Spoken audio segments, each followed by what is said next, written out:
How do I practice loving and honoring myself? How do I stay in my queen energy when that actually feels a little selfish, that I feel guilty? It's time to create the sustainable impact, income, and time freedom you desire faster. Now is the time to spiral up. Hello, everybody, and welcome back to the Spiral Up Podcast. I'm your host, Dr. Lachelle Weemy, and today I cannot wait to dive into a conversation that I think all women especially need to hear. We need to have this acknowledgement that sometimes self-love feels selfish.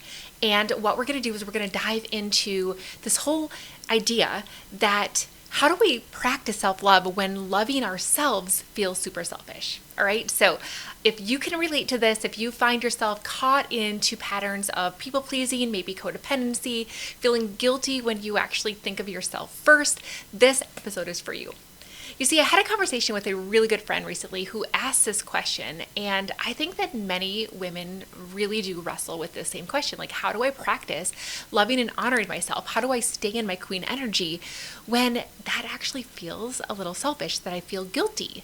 And I immediately knew that I wanted to talk about this here on the show because there's so much underneath this question, especially for women, especially for mothers, especially for caregivers and helpers and leaders and entrepreneurs and women who have spent so much of their lives being the person that everybody else can count on. You see, for a lot of us, we weren't actually taught that self-love is selfish. Like, that's the fascinating part, that we weren't taught that specifically. But what happened was that we were conditioned to experience it that way, that our brain actually created meaning around things that we experienced, specifically before we were even 7 years old. And that what we learned was that being a good person, is, for example, meant that we had to be accommodating. That being a good mom meant that we needed to be sacrificing. That being a good wife meant considering everybody else's needs. That being a good Christian meant serving everybody else over yourself. And being kind meant, of course, saying yes instead of saying no. And somewhere along the line, many of us began confusing love with self-abandonment. So when we finally start asking, what do I need? What do I want? What feels true to me? There can be this immediate internal reaction, this friction. And we think to ourselves, well, what about everybody else? And then we start to feel guilty. So today I'm going to challenge the premise underneath that guilt, because I don't believe that loving yourself takes you further away from God or from loving other people well. I believe that healthy self-love actually brings you closer to both. So what I want to do is start out with this very, very simple question. What if love is actually your most natural state? So I'm going to bring out my geeky, spirituality and quantum physics for a second, and I want to go deeper for a moment.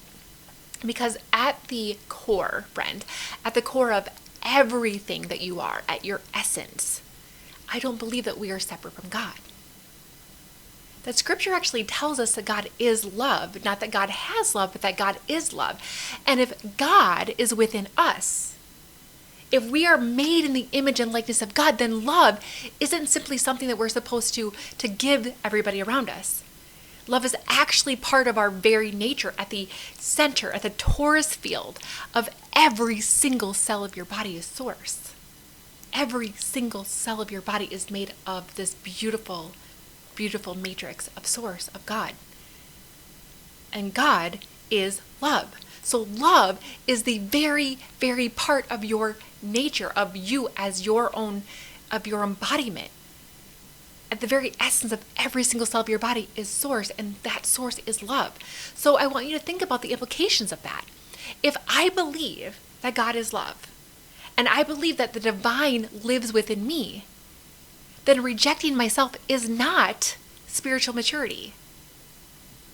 Constantly overriding myself does not mean that that's holy. That abandoning myself so that everybody else, that other people never experience discomfort, isn't love. And making myself smaller so that everybody else around me can remain comfortable isn't necessarily service. Sometimes, friends, sometimes that is actually fear dressed up as love. And God is not the God of fear. And this is where I think discernment comes into the picture so incredibly important, because I can make a decision that looks loving, but is actually rooted in fear. Remember, God is not the God of fear. God is love. And I can say yes because I'm afraid that you'll be disappointed in me. I can stay quiet because I'm afraid you're going to reject me. I can overgive because I'm afraid that you're going to stop needing me. I can rescue you because I'm afraid of having to watch you struggle. And I can sacrifice what I desperately need because I'm afraid that somebody will think that I'm selfish. And none of those decisions necessarily comes from love. They come from fear. They come from a fear of rejection, from a fear of judgment, from a fear of abandonment, from a fear of conflict, from a fear of not being enough. And fear is very, very freaking good at disguising itself as responsibility. So if one of the questions that I've learned to ask myself is, if I weren't afraid of anyone else's reaction, what would love choose here? Not what would selfishness choose, not what would make my life easiest, but what would love choose? If I was not afraid of anyone else's reaction, what would love choose? Love for me, love for them, love for the truth. Sometimes love says yes. When it's rooted in that purity of, I would love to do this for you, for me. Sometimes love says no, because we know what's best for me and what's best for you. Sometimes love serves. Sometimes love rests.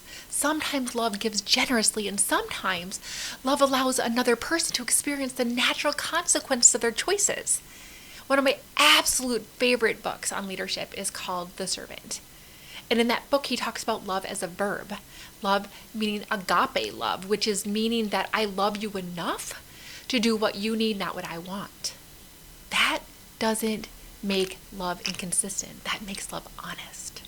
Next, I want to acknowledge the fact that self-love and selfishness are not the same thing. I think that oftentimes we separate the two concepts that are often get lumped together, right? That self-love and selfishness are not synonymous.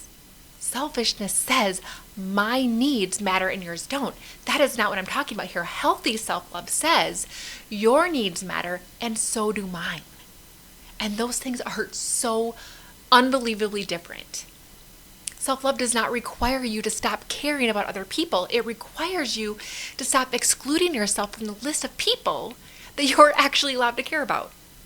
And I think that is so incredibly important for women who pride themselves on being generous and compassionate and supportive people. And we tend sometimes to make ourselves the martyr. And then we turn into that service into resentment. You do not have to become less generous. You do not have to become less loving. You do not have to stop serving people.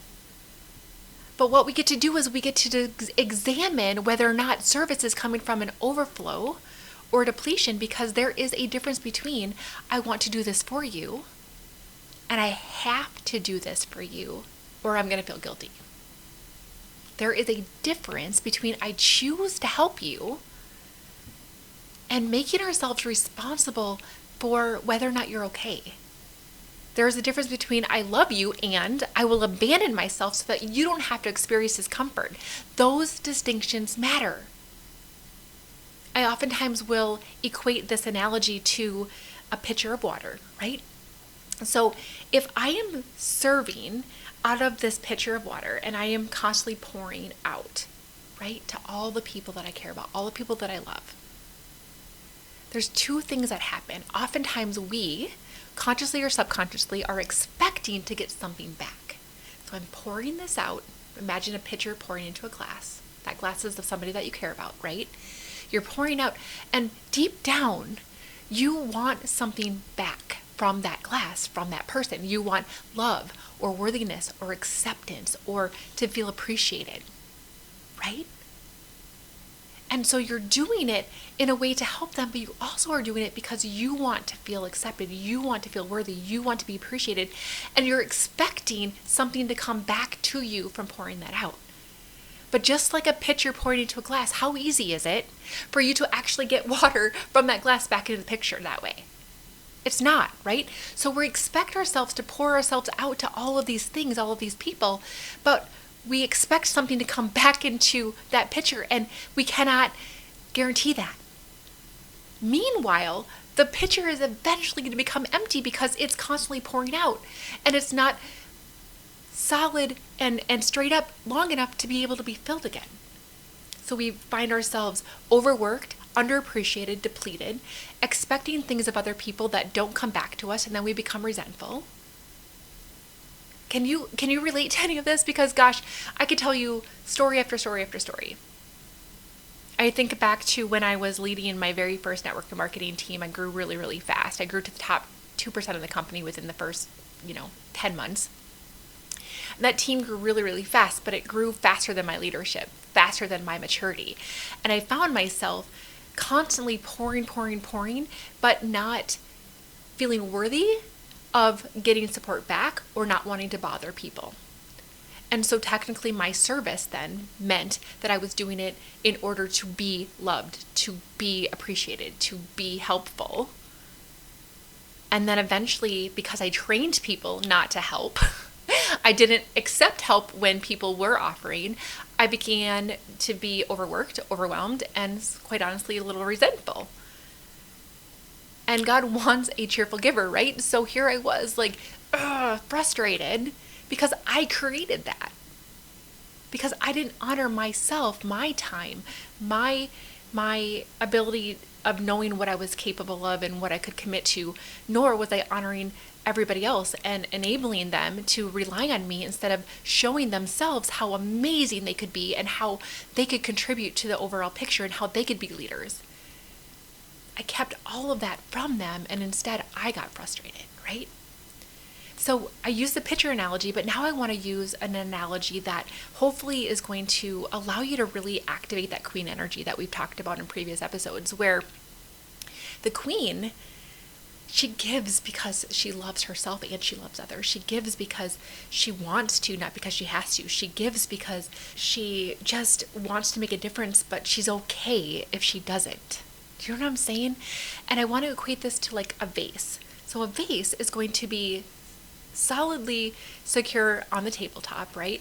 And let's imagine that there is constantly water pouring into this vase.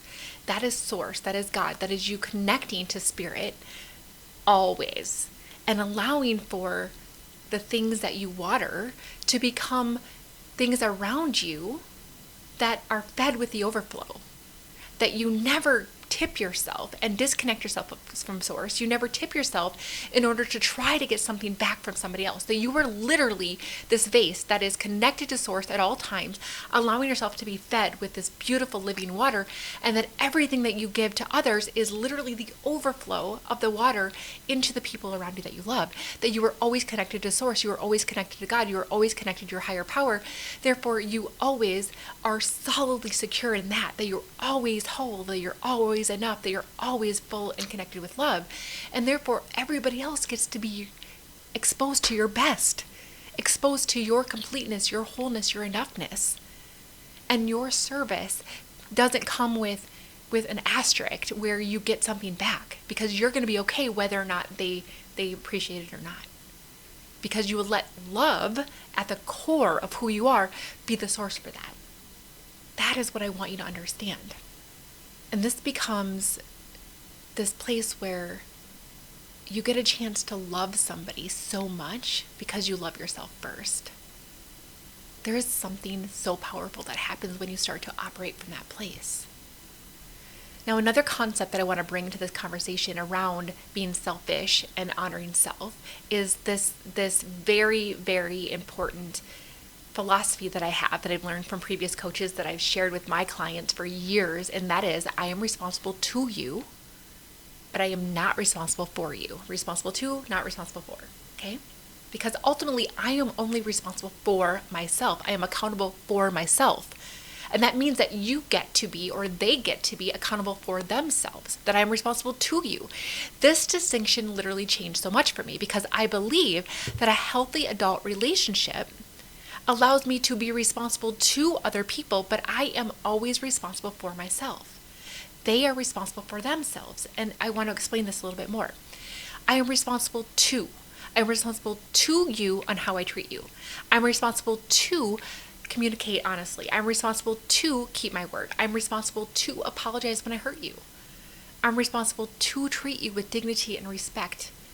I'm responsible to have difficult conversations instead of manipulating or punishing or avoiding or blaming. Those things belong to me. I am not responsible for your emotions or how you react to a conversation. I am not responsible for your interpretation of every decision that I make. I am not responsible for preventing you from ever feeling disappointed. I am not responsible for making your life comfortable. I am not responsible for fixing every problem that you encounter. And I am definitely not responsible for managing your emotional response to my boundaries. You are responsible for you. Now, that does not mean that I don't care. It means that I respect you enough to believe that you are capable of being responsible for yourself. And this is where I think a lot of people pleasing gets really, really interesting, because sometimes what we call kindness isn't actually kindness after all. Sometimes it's an attempt to control somebody else's experience of us. I'm going to say that again because I think that's really, really important. Sometimes what we call kindness isn't kindness. Sometimes it's an attempt to control somebody else's experience or perception of us. So if I say yes, then you won't be disappointed. If I don't tell you what I really think, then you won't be upset. If I keep doing this for you, then you won't think I'm selfish. If I keep everyone happy, then I'll feel safe. Then I won't feel abandoned. People pleasing can actually look incredibly loving on the outside while deeply rooted in fear on the inside. And when we see it that way, the question changes. So instead of asking, how do I keep feeling guilty? Or how do I stop feeling guilty for choosing myself? And maybe we start to ask, why have I made somebody else's emotional comfort my responsibility? And that is a very, very different question. You see, sometimes rescuing people is actually disempowering them. It tells them subconsciously or consciously that you don't believe that they're capable of handling it themselves. And I gotta tell you, like, in my body, in my psyche, in my nervous system, I carried the responsibility of everybody else's emotions for a very long time. Sometimes continually doing for someone what they are capable of doing for themselves isn't loving them. Remember I brought up agape love. Doing something, you love somebody enough to do what they need, not what you want. Not what makes you comfortable, not what makes you feel loved, not what makes you feel safe. That you have to love them enough, let them figure that out, and to show themselves how capable they are. And I think that this can come up a lot in our parenting. It came up a lot when I was an early coach. I was super codependent with my clients.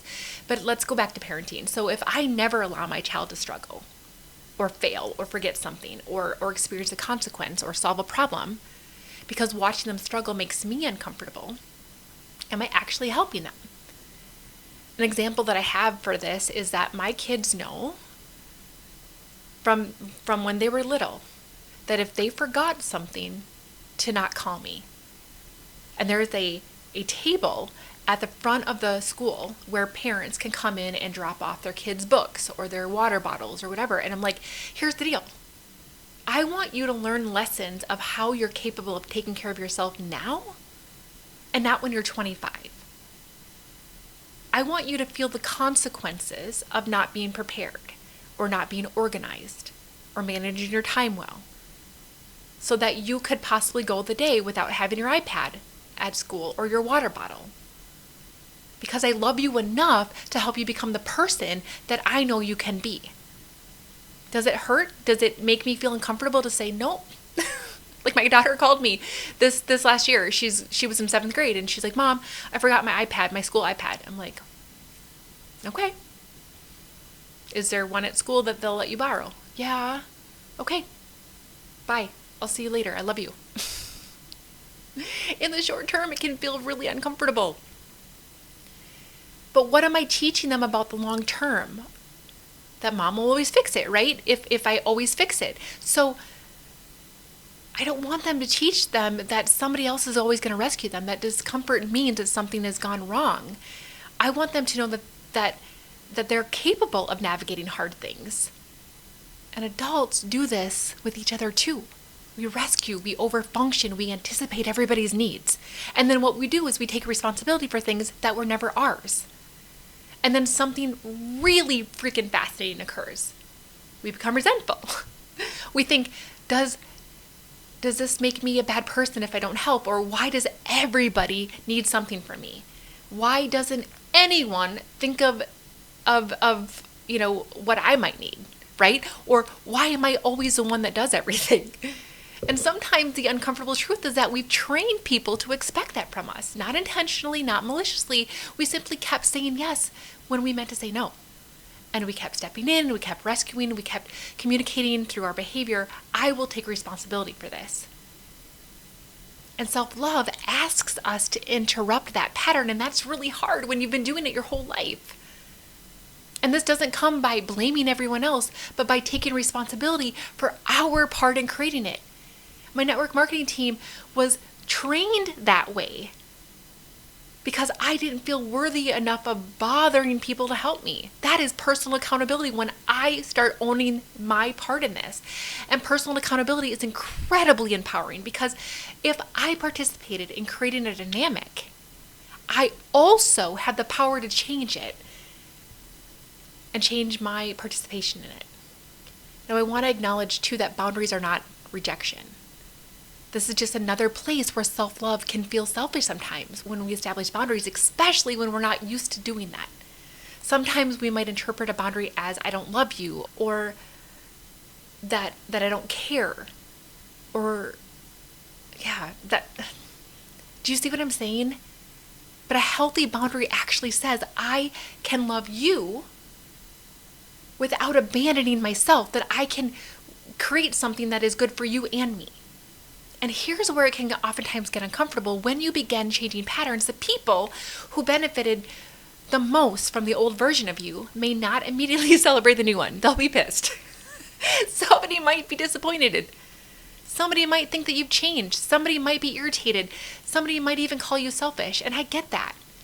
But again, their reaction does not automatically mean that your decision is wrong. This is where you have to come back to truth.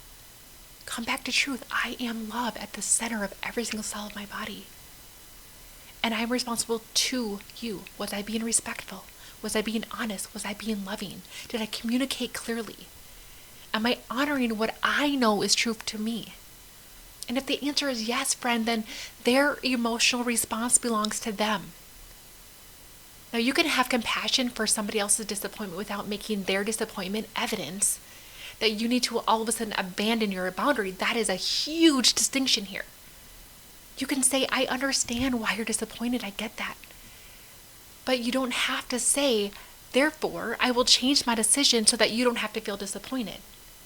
Hold space.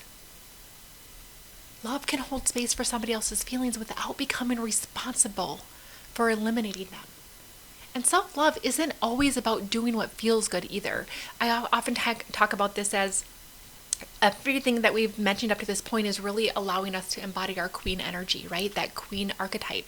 And a few weeks back, I talked about the ice queen, where we can veer off one way, where all of a sudden we become this like protector of our own energy and our own heart, and we stop helping everybody, and we hold them accountable and blah blah blah blah blah.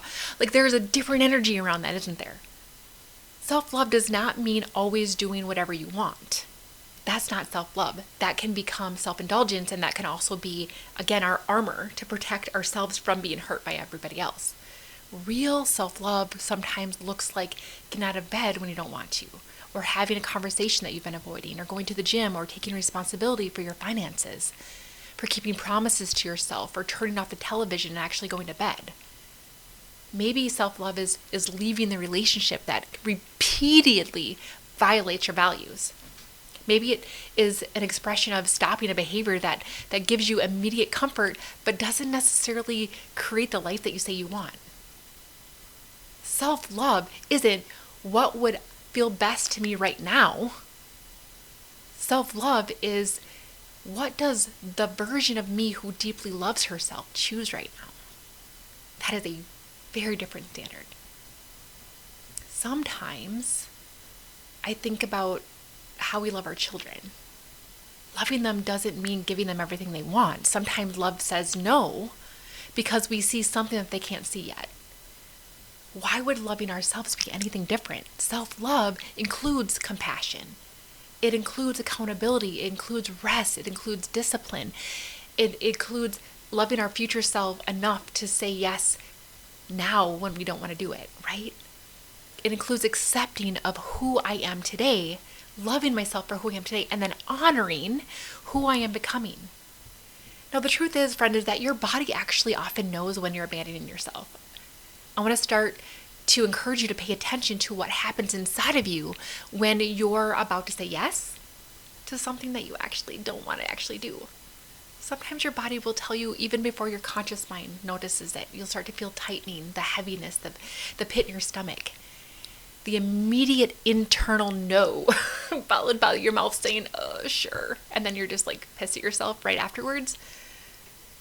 And so then oftentimes what happens is your mind then will start rushing into this justification, like, oh, it's fine. It's not that big of a deal.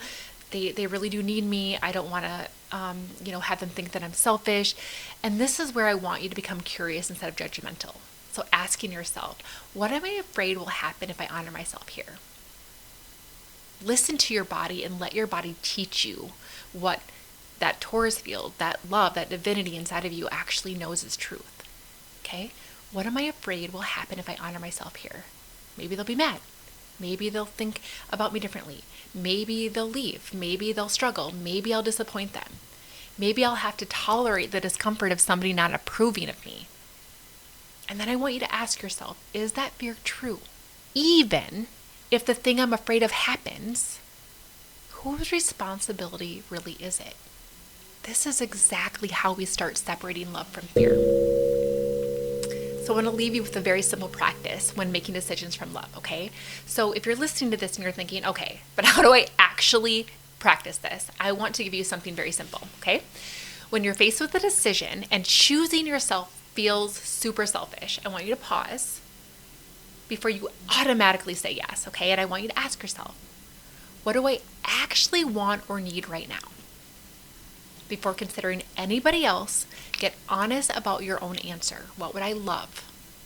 Not because their needs don't matter, but because you deserve to be part of the equation too, right? Then I want you to ask yourself, what am I afraid will happen if I actually honor that? And this question is going to expose so much for you. It's going to tell you internally, am I afraid of rejection? Am I afraid of judgment? Am I afraid of conflict or disappointment or being called selfish, right? Next question I want you to ask yourself is, am I responsible to this person, or am I trying to be responsible for them? What actually belongs to you and what belongs to them? And then lastly, what would love choose? Because remember, love is not fear. Love is not guilt. Love is not obligation. Love is not rebellion. Love is love. And remember, sometimes love will still ask you to sacrifice. There are seasons where love absolutely asks us to put somebody else's needs in front of our own. That's part of a relationship. That's part of parenting. That's part of being human. But there's a profound difference, friends, between choosing sacrifice from love and compulsively sacrificing yourself from fear. One feels aligned, queen energy, right? The other slowly erases you and puts you into that prostitute energy that I've talked about in the past. Friend, you do not have to choose between loving yourself and loving them. Maybe this is the belief that I want you to leave with today. That you do not have to choose between loving yourself and being a loving person. Those things are supposed to be coexisting. They are never meant to be opposites. That you can actually love people deeply without caring what belongs to them. This is not a black or white either or. It can be and. You can be generous without abandoning yourself. You can be allowing yourself to have boundaries without losing your heart. You can disappoint somebody and still love them. You can choose yourself without rejecting everybody else. And you can allow another person to be responsible for themselves without making their struggle mean that you have failed them. Because God is love, that divine source that lives within you. then perhaps self-love isn't selfish at all. Perhaps learning to love yourself is learning to stop rejecting something God already loves. And maybe the question isn't, am I being selfish? Maybe the question is really, am I making this decision out of love or fear? Because when we learn to live from love, the more honest our yes becomes. The more honest our no becomes, the more authentic our relationships become, the less we need other people's approval to know that we're going to be okay. Friend, you are responsible to the people that you love, and you are responsible for yourself. And they will get the dignity, the freedom, the responsibility of being responsible for themselves. And that isn't selfish. That's love without self-abandonment. And that is what today's episode is about. Now, I'd love to hear back from you. Send me a reply in my social media, in my stories, in my posts. Give me a comment in the YouTube channel if that's where you're watching this on. Let's have a conversation around this. And if you're finding that there is indeed a gap between who you want to be and you're recognizing that some of this that we talked about today is showing up, especially under pressure, when you have to have the hard conversation or make the hard decision, that is exactly the reason that I created my identity gap assessment. I reserve a few days on my calendar every single month for conversations like that to help you see what the gap is between who you say you want to be and who you are showing up as, especially under pressure. And I'm going to show you exactly how to close that gap. All right, friends, I hope that this helped. I want to hear from you, and let's do this together.